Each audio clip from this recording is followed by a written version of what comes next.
There are only about 20 master potters left in South Korea who make this traditional clay pot.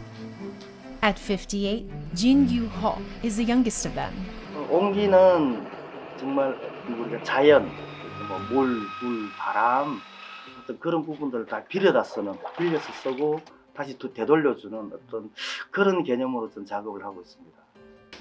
This is onggi, and people have been using it for thousands of years to store and ferment staple Korean foods, like kimchi. But it takes weeks to finish a single pot, and they can cost up to $800. So fewer people are buying them, instead opting for cheaper, mass-produced plastic and glass containers. Even Jin-gyu's father, who practiced the craft for decades, lost hope. 아버지는 그 꿈 말렸지만 제가 했죠.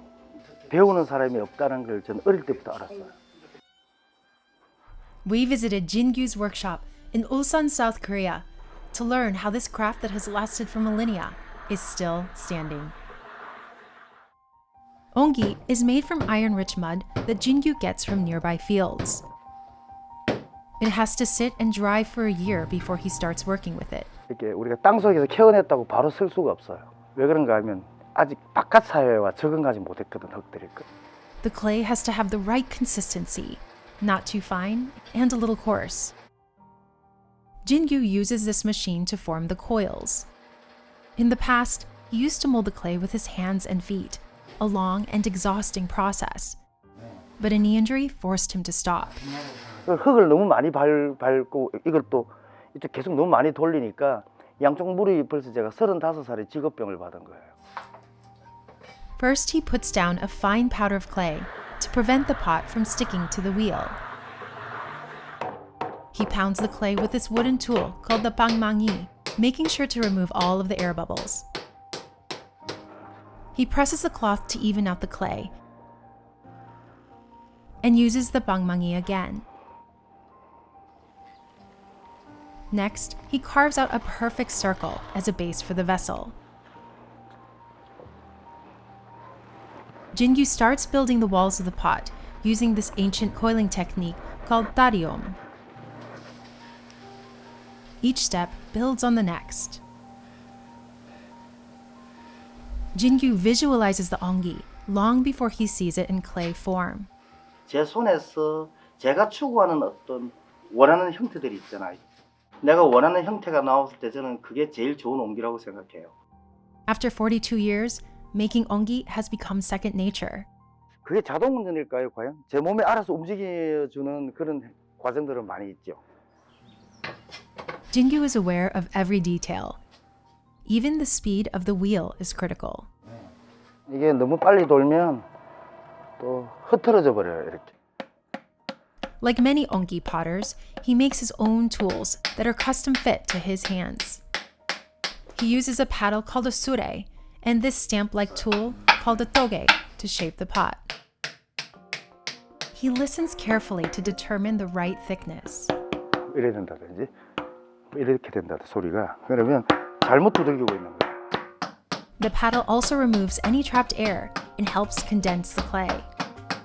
And he feels the clay as he works. If it's too wet, he waits for it to dry. Otherwise, the piece can collapse. 한 가지가 잘못되면 그 다음 단계가 잘 안 되기 때문에 전체 단계가 저는 다 중요하다고 생각하거든요. At various stages, a blowtorch blasts heat to help dry the clay. The top coil is the thickest. The extra clay forms the neck of the pot. He applies a wet strip of leather to soften the clay and shape the rim, then scrapes the walls to make them thinner. Next, he designs the pot. For this onggi, Jin-gyu opts for lines and a wavy pattern. They use a cloth sling to carefully transfer the pot off the wheel. Jin-gyu will dry it under the sun for no more than 6 hours. Any longer can crack or warp the clay. The onggi will finish drying in the shade for up to 20 days. Archaeological records show that onggi has been around since 5000 BC. It kept foods cool in the summer months and helped prevent them from freezing in the winter. Koreans found that onggi was ideal for fermentation because of its microporous surface that allows the food to breathe. But all this changed in the 20th century with the arrival of industrialization and refrigeration. In the following years, other materials like plastic and glass further decreased the need for traditional clay pots. But for Jin-gyu, onggi is about preserving history. It took him 10 years to learn the craft, and he says that commitment is what pushes many people away. 그러다 보니까 요즘 젊은 사람들이 10년씩 어떻게 대가 없는 투자를 해. 뭐 입문해서 한 1년, 2년 만에 다 그만두는 너무 힘들거든 해보면. Despite that, he established his own workshop more than 20 years ago and teaches the craft all over the world. After the onggi is dry, it's time for glazing. He sieves the glaze to remove any rocks and debris, then blends the mixture before dipping the dry pots. The glaze is made of red clay, tree ashes, and composted leaves, also known as leaf mold. 그 위에는 아무것도 들어가지 않습니다. 아, 있네요. 물. 네, 그리고 나의 어떤 손. Later in the firing process, this glaze will form tiny holes that make onggi breathable, also giving each piece a unique coloring depending on the ratio of the mix. The glazed onggi must then dry another 10 days before the next step, firing. Jin-gyu's father built this kiln over 30 years ago. It took him more than 3 months. Jin-gyu starts by removing the bricks that cover the opening. When the kiln is unused, the mouth of each chamber is covered to keep the cold out. Traditional wood-burning kilns like this can reach over 80 feet in length. They include multiple rooms and can fire 1,000 pots in one go. Jin-gyu first builds a small bonfire to remove any humidity in the kiln. Firing glazed onggi requires temperatures of over 2,000 degrees Fahrenheit, but they must build the heat slowly. 갑자기 세게 불을 주면 다 깨어져 버려요. 작은 불부터 천천히 시작했어요. 길게 불을 때는 거예요.